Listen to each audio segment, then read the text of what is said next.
over to you for a little bit about Chroma, and then I'll talk about open source models and what we're doing here. All right. Good to see you all. Thanks for coming out. Maybe just a quick show of hands here. Hi, live stream. How many of you know what RAG is? Great, okay. How many of you know what Chroma is? Okay, about half. All right, so I'll indulge the other half. So Chroma, we're building modern search and retrieval infrastructure for AI. So if you want to connect your data to an LLM, Chroma is a great tool to do it. Chroma is really well known for its ease of use. We have 21,000 GitHub stars now and over 5 million monthly downloads. We're Apache 2 licensed. And fun fact, Chroma is now both a single node product, but also a fully distributed and serverless architecture as well. That's also open source. And Chroma's cloud product is also now available and free to use, free to get started. So encourage you to check that out. One other quick plug that I will make is one term that I'm like super excited about. Maybe for those of you who are also terminally online, like myself, this term context engineering is gaining a bunch of steam. And the link has not gone out yet. And so unfortunately, I cannot yet send you the link. But Chroma and YC are doing an event in August. The title is Context Engineering SF.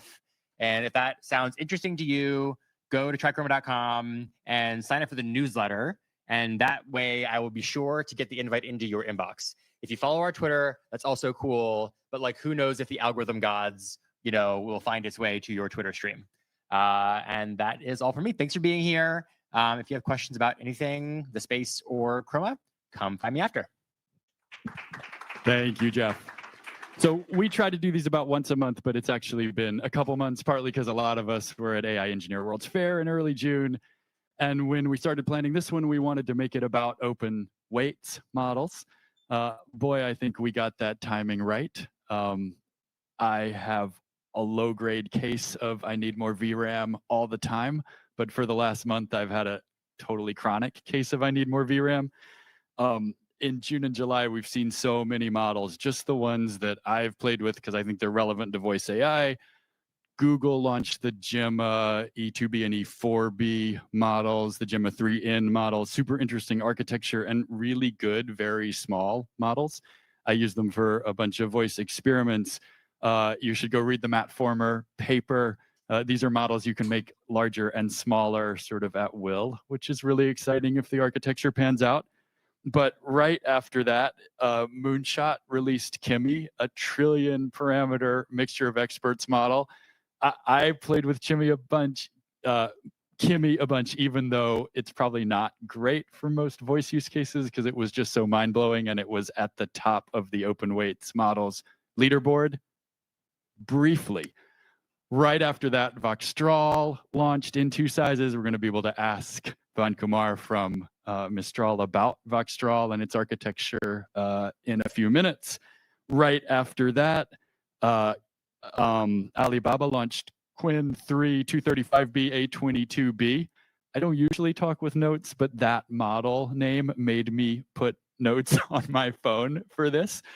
2 variants, an instruct variant, a thinking variant. Thanks to Ivan Fioranti doing a 3-bit MLX quant, I can run that on my laptop, which blew my mind. It's like 250 millisecond time to first token. Surprisingly good model in a 3-bit quant, like real power for like very flexible agentic stuff, if I'm allowed to say that word, on an actual laptop. Part of my I need more VRAM, I realized I was over the edge was when I caught myself thinking, I have to go get another maxed out MacBook so I can have 2 of these models talking to each other. So I actually often have 2 voice models talking to each other for good and bad reasons. Can't do that if all your VRAM is totally sucked up by a 100 billion parameter model.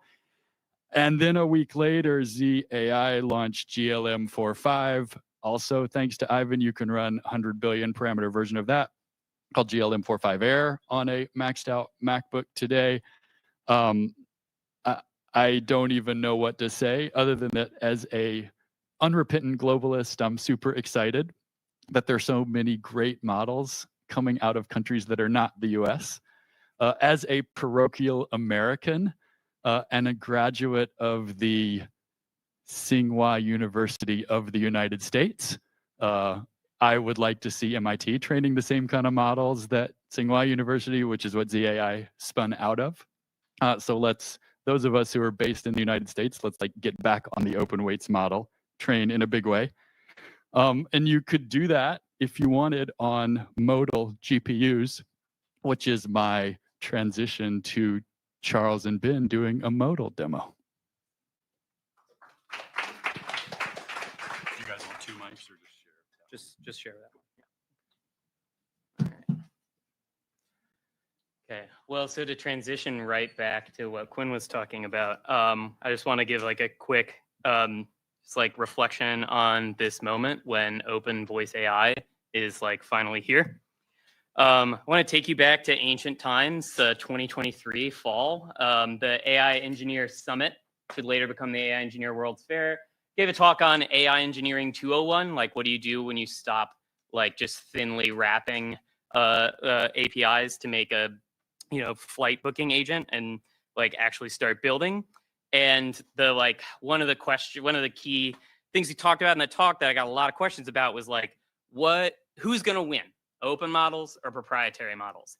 So this is a slide from 2023, completely unedited, nothing up my sleeves, which was like, all right, yeah, so there's no good LLMs, like the proprietary models are winning in so many domains, but in places where like the capabilities requirements saturate, just like we've seen with databases, operating systems, and even like RISC-V, open approaches will end up catching up and then they'll end up dominating and the proprietary models will be consigned to a small fraction of enterprise contracts or something. And yeah, the moment is here. I think it's maybe like super obvious to people around LLMs, like going back to the release, DeepSeek's release of their V3 and R1 models late last year. But also, we've got Mistral, we've got RC, we've got Z, Qwen, the Metalama series.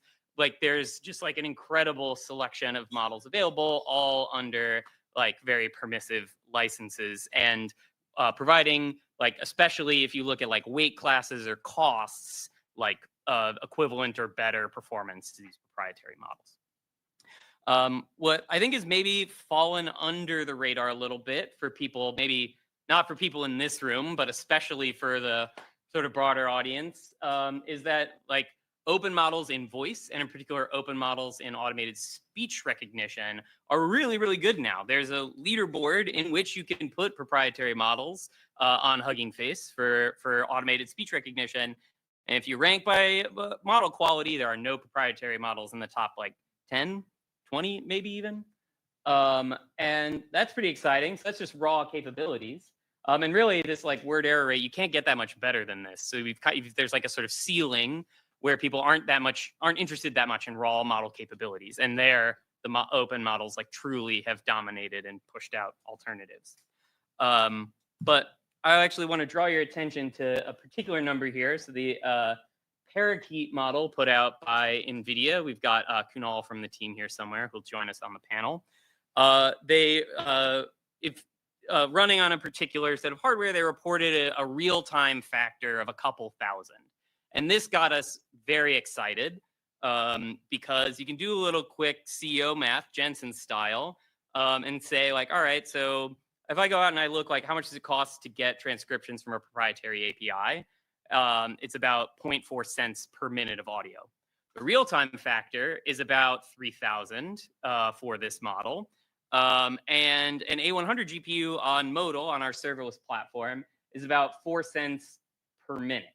And so it's like pretty clear that you should be able not merely to like match the proprietary thing's price, but with extra flexibility, not just like, slightly beat it, but actually like 100x it.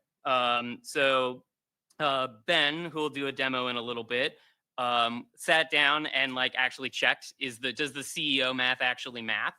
And put together like this figure is meant to demonstrate that across a variety of different, let's just pick this line here, across a variety of different configurations of the transcription service, depending on like how you send requests, what GPU you're using, et cetera. like just looking at the Pareto frontier of those, you see like you can be 100x cheaper and 100x faster, or even cheaper or even faster, running and the parakeet model, and like similar numbers for an even more capable model in the same series, Canary. So yeah, in case you missed it, the proprietary API is up here in the corner where it looks like a legend. Yeah, so this was pretty exciting to us. We wrote up these results. They're on the Modal blog, modal.com/blog. We go into a lot of detail about like sort of how, like, what did it take to actually get this to work? The good news is no CUDA. So, you know, you can put the parallel processors book down.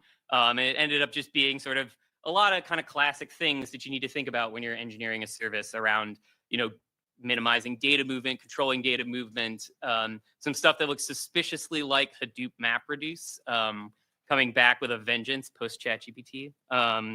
But yeah, so check that out for details if you are interested in some of the engineering stuff, and all the code. Sorry, I keep forgetting. I write so much open source code that I forget that people don't do this. And so I'm like, of course there's code for this. Like, what do you mean? I like shared information about computers on the internet. Obviously, I shared the code. But it turns out not everybody does that. So yes, there is all the code to reproduce this benchmark, see what we did, understand it. Yeah, so we built that on our platform. Modal helps you run your code in the cloud, but without all the agonizing pain, like look mod, no YAML. I haven't thought about an IAM role in like a year and a half. It's like so freeing. And yeah, you can learn a little bit more. I think a lot of people who are like here are probably interested in some of the engineering side. We've talked a lot about like how we made this actually good, custom container engine, custom file system, bunch of these things, all Docker OCI compatible, but custom for that like snappy performance during development and deployment. All right, so Ben is going to come up. He also did the benchmarking work, but Ben will not be sharing that because Ben is going to share a demo built with a pretty similar stack. We've got Parakeet, and we've got Pipecat from Daily, and discovered actually today as we were putting together the slides. Oh wait, we actually did vector search with Chroma. So some Chroma fans in the house, I think. Yeah, so Ben's going to talk about this demo that's not a batch transcription use case, but a voice AI use case, docsrag. All right. Thanks, Charles. Thanks for Chroma for hosting. And yeah, it was kind of funny. We were on the elevator over, and I realized that this event was at the Chroma DB location. I was like, oh, we're using that in the app also. So we have a lot of coverage of our panelists tonight. All right. So before we get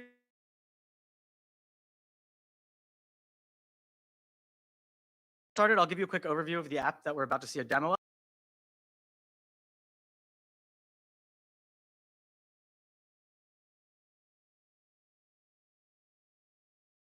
Hello, we're Mo and Dal, your guides to the Modal platform. We can help you get started with Modal by walking you through setting up an account, installing a package, and running your first job in the cloud. We make it easy to run your Python code without worrying about the infrastructure.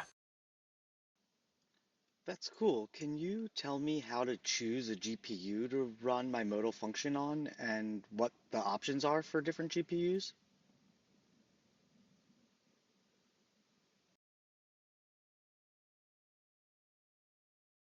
Sure, when choosing a GPU for your Modal function, you can pick from several types like T4, L4, A10G, A1000 with 40GB or 80GB, L40S, and H100.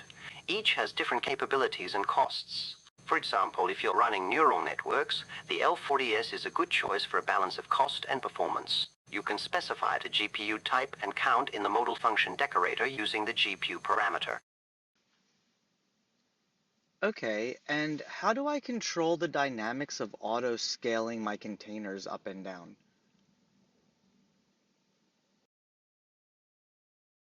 To control the dynamics of auto-scaling your containers, you can use several settings in the Modal function decorator. You can set the maximum number of containers, the minimum number of containers to keep warm, the buffer of extra containers, and the scale down window, which is the maximum duration a container can remain idle before shutting down. Okay, thanks. And I guess my last question is, if I want to communicate over the network with my containers, what's the best way to do that? To communicate over the network with your containers, you can enable I6PN, which is Modal's private container-to-container networking solution. This allows your containers to send network traffic to each other with low That's latency. really cool. You don't have to go on about that. I guess, can you just tell me like why Modal is a good choice for serverless computing?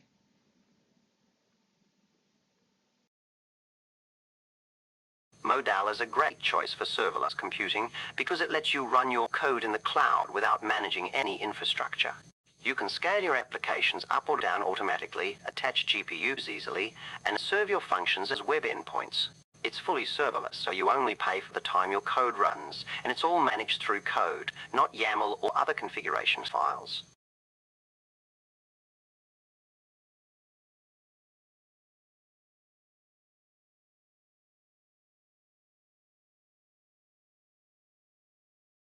It takes native, there's an audio encoder which produces embedding representations, which is fed to the model.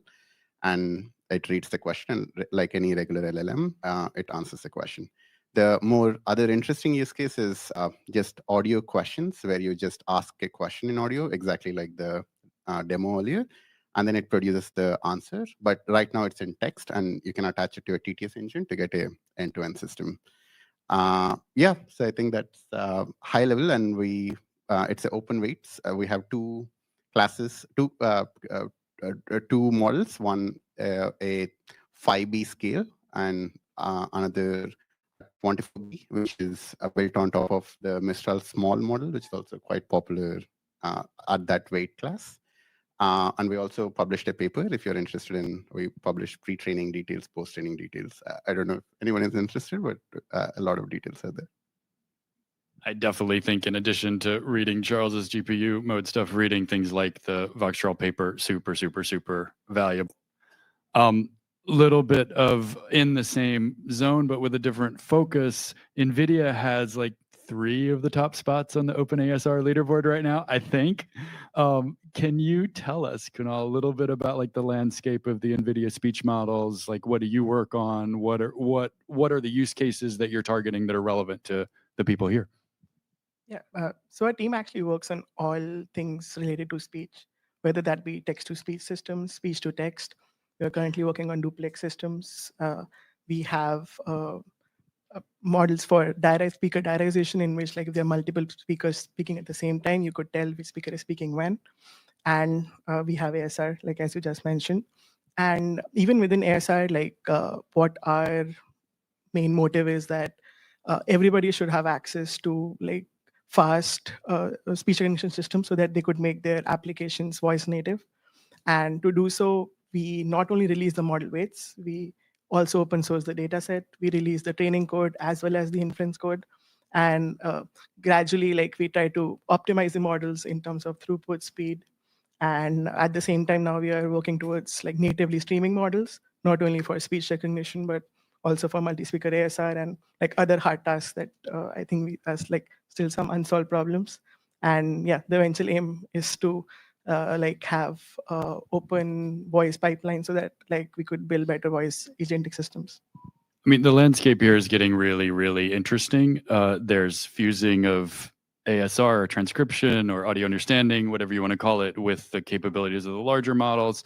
There are additional features, you might call them, that if you have a dedicated audio model, you can start to unlock and you can start to train. I think I first met the NVIDIA speech models people like many years ago, and there was a salesperson in that call, and the salesperson was like, "We have all these things we can do."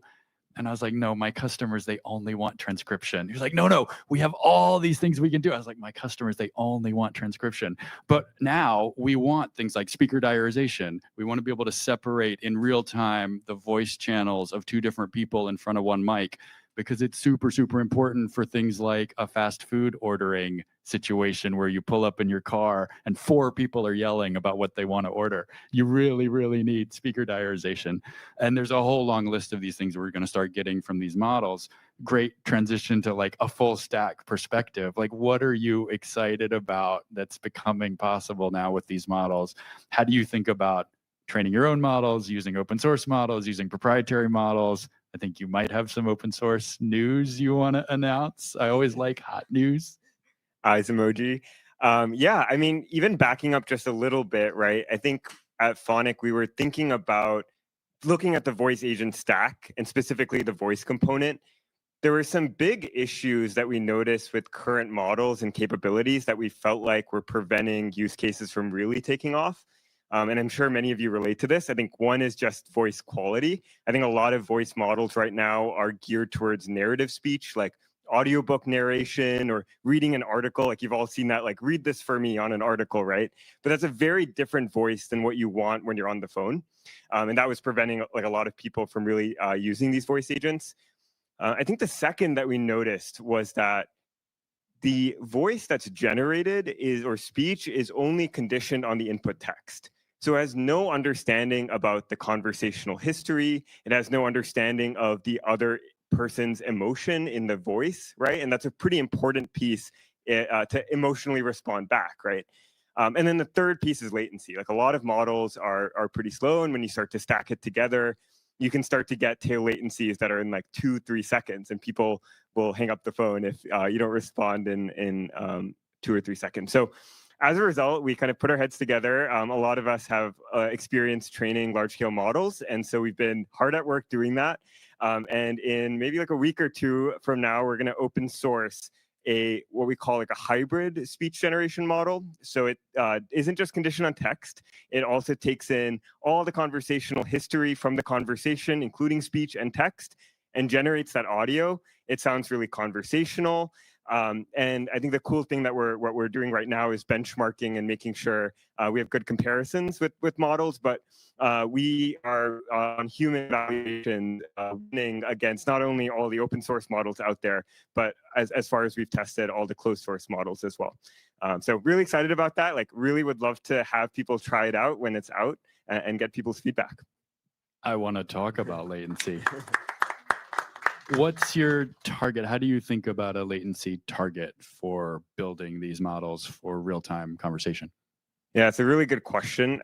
I think my opinion has changed a lot over time. I think initially I was always looking at like P50, like the average latency, and kind of just summing that across the stack. And I think that maybe sometimes is okay, but then the tail latencies, like maybe 1 in 20 turns, it can be extremely high sometimes. And that is actually the killer. And so that's what, when we think about latencies, we really actually think less about P50s, not even P90s, but sometimes the P99s, and making sure that, for example, is always less than a second, which is something that we do at Phonic. For end-to-end. For end-to-end. And if you break that up into pieces, like what are the pain points for you in the stack now? It's a great question. So another thing I didn't mention about the model that we're going to release is that it is trained with latency in mind. And what that means is that you can start generating speech in a streaming manner when you just get, for example, 1 token from a language model. So you don't have to wait for the language model to completely generate. So that actually cuts out a lot of latency. I would say that there is this latency intelligence trade-off, and I think that's going to be really interesting to see how that plays out. I think some customers we work with want the most intelligent model, want all kinds of tool calling capabilities. And so we really need to use the most sophisticated models. But then others actually are pretty much okay with the off-the-shelf, smaller open source models, and actually like everything to be like housed in one place in a containerized private deployment for security reasons. So I think that one will also shake out depending on the use case maybe. Do you use... Sorry, I just wanted to point something out, which is latency is like a human perceived thing. It's like, when does the user believe the system is latent, not doing anything? And you may notice that when Nikhil answered the last 2 questions, he began by saying, that's a good question. And that's exactly the sort of latency hiding trick that you should use when building your systems. If you can respond with something like that, you've bought yourself tens of milliseconds during which like literal billions of operations can occur. So keep that in mind. You're on to me, Charles. Yeah, totally. Do you use Gemini and GPT-4 series models in addition to models you run on Modal? Yeah, that's right. So that's a good segue too. So we run a lot of our inference and work on Modal. I think for many of the reasons you saw in that demo, I think they've been a really great partner. I think the flexibility is nice. So yeah, so we do farm out to frontier models when that's necessary, but then we also have the flexibility to be able to run everything on one GPU with no network calls outside of that, which is also super important for some of these enterprise use cases. And Kunal, you said full duplex in the middle of your explanation of the landscape. Can The controlling capability of them is like something that all of us are still exploring and how we can do best about it. So yeah, I think that's my take on duplex versus pipeline systems. to front of Mistral. Voxtral's, I mean, a relatively traditional architecture. How do you think about the evolution of model architecture, model size, just more training data, better training? Like, where do you feel like the most leverage is? I think it's always data which gives the biggest boost. But I think at least the approach we are taking is to figure out unlike regular LLMs where at least the architecture is kind of fixed. It's a transformer model, and there are a lot of test and compute approaches people are exploring. But that's one fun thing about multimodal stuff, especially audio, where the architecture is not at all finalized. I think there's a lot of exploration happening across all labs, and I think nailing this full duplex end-to-end is at least the medium-term goal for most of the labs. And I think Qtite definitely is the one which at least I took a shot at it with the Moshi model last year. You can clearly see that they made a leap, but it's still highly not controllable, and it does a lot of crazy stuff, but it's still like a very, very good leap. And one of the things we want to do is figure out full duplex, which is more controllable, and scale up after that once we nail the whole architecture. Yeah, we deployed. We had always had this pipeline model chatbot demo that one was derived from. We jumped on Moshi when it came out, and if you just left the microphone off for a while, it would start saying depressive things yeah, man, I'm just struggling a lot at work right now. And yeah, it's control has seemed to be the trickiest thing with audio as an input. Just see the various audio glitches and issues we've had even as humans controlling microphones, right? And then add a giant pile of floating point numbers in the mix. Yeah. And if it's constantly listening, I think the context length also blows up. That's another challenge. A lot of things you can do. Yeah, it's fun space. And every once in a while I get interrupted from my pocket already. I hear if I say the magic words, it will interject into my conversation. I won't say them now. But yeah, it does feel like audio is this pretty challenging medium for user interaction.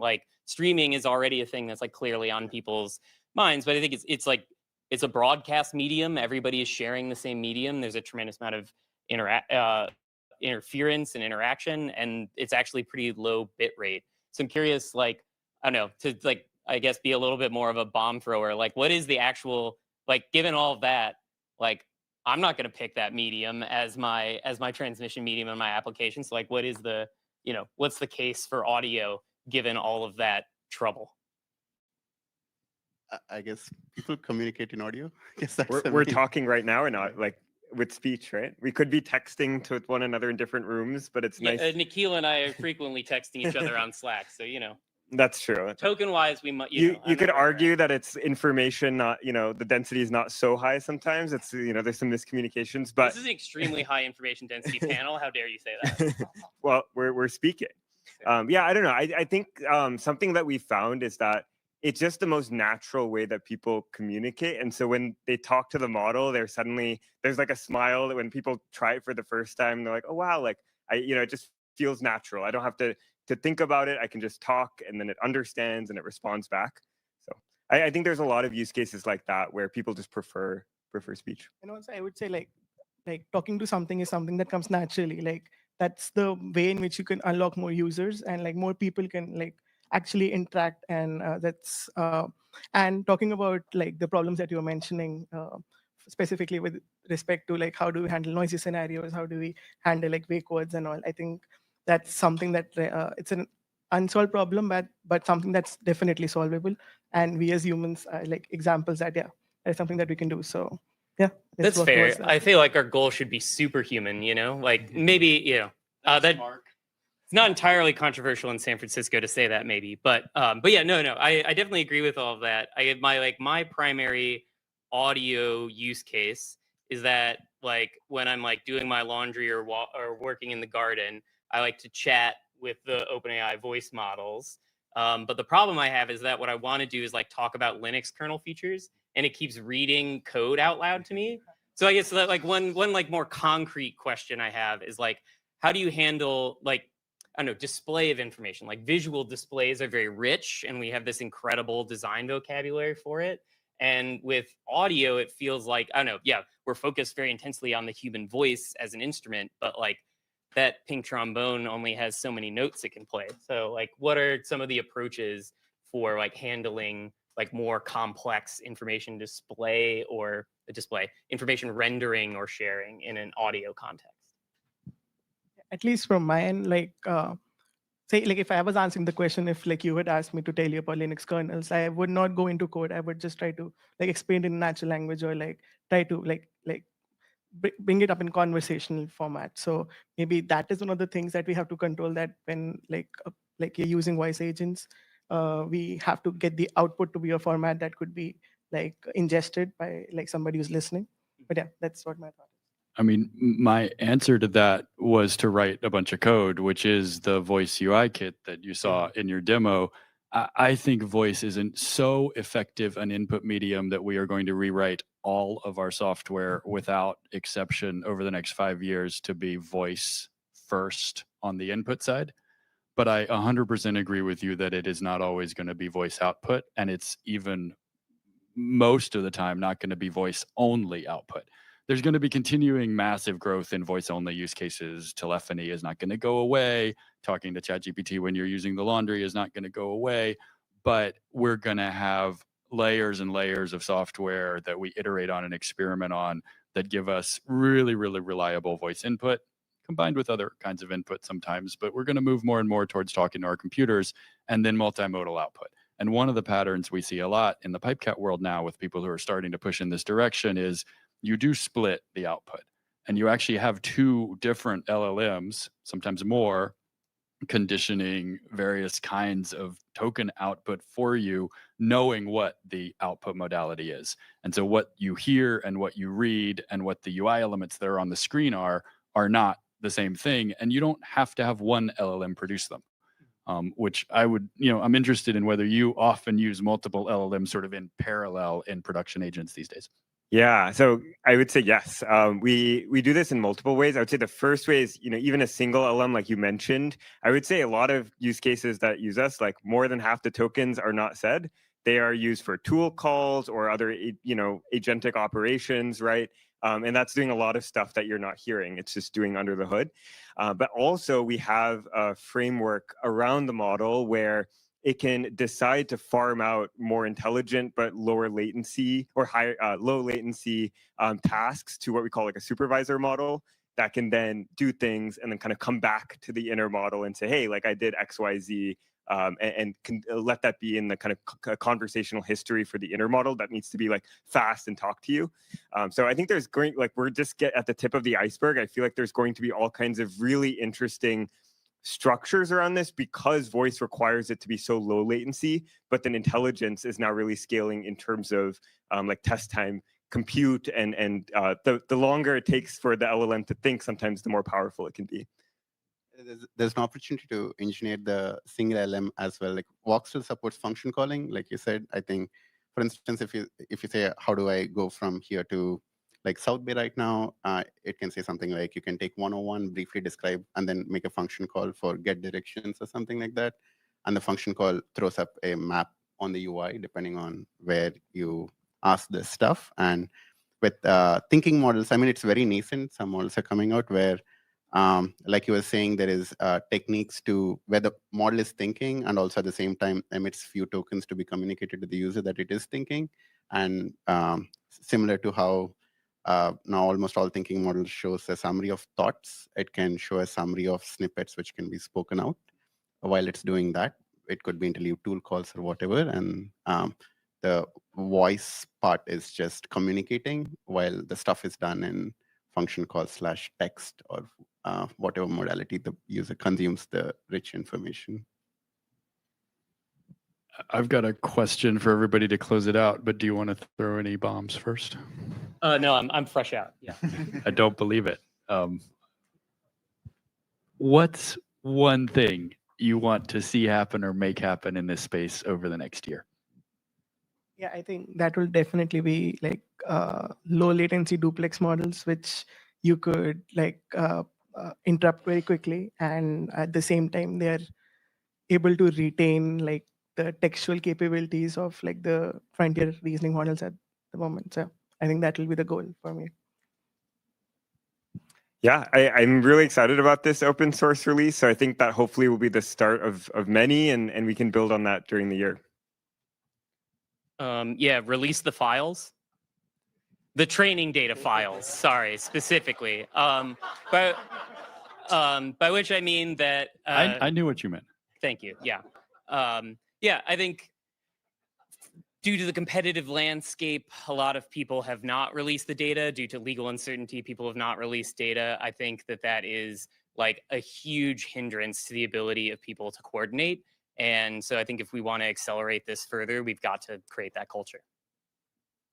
Yeah, I guess not creative, I guess full duplex models, which integrate seamlessly with the reasoning stuff going on. I think it's completely open space right now. If you want to work on a small and I think really interesting specialized audio model that's completely open source, open data, open training code, there's a community smart turn detection model called Smart Turn that you can find on GitHub or Hugging Face. I work a lot on that model. I think it's a really interesting problem to try to solve, and we're doing it in a completely open way because I feel the same way Charles does. My thing is I want to, like, I think we've got the architectural building blocks for voice only experience is pretty good now. We've been working on it 2 years. We've done lots of iteration. There's an infinite amount more work to do to make these experiences great for every possible cohort of users and every possible use case. But it feels like the architectural building blocks are there. I would like over the next year to push towards these multimodal voice and other modality building blocks. I'd like to collectively as an open source community figure out what the right developer tooling and building blocks are for building this next generation of voice multimodal user interfaces. Thank you all. This is always so much fun. Love that you all came out. Stick around and mingle. Yeah. And big thanks to Quinn for helping organize, hosting the panel, and to Chroma for giving the space.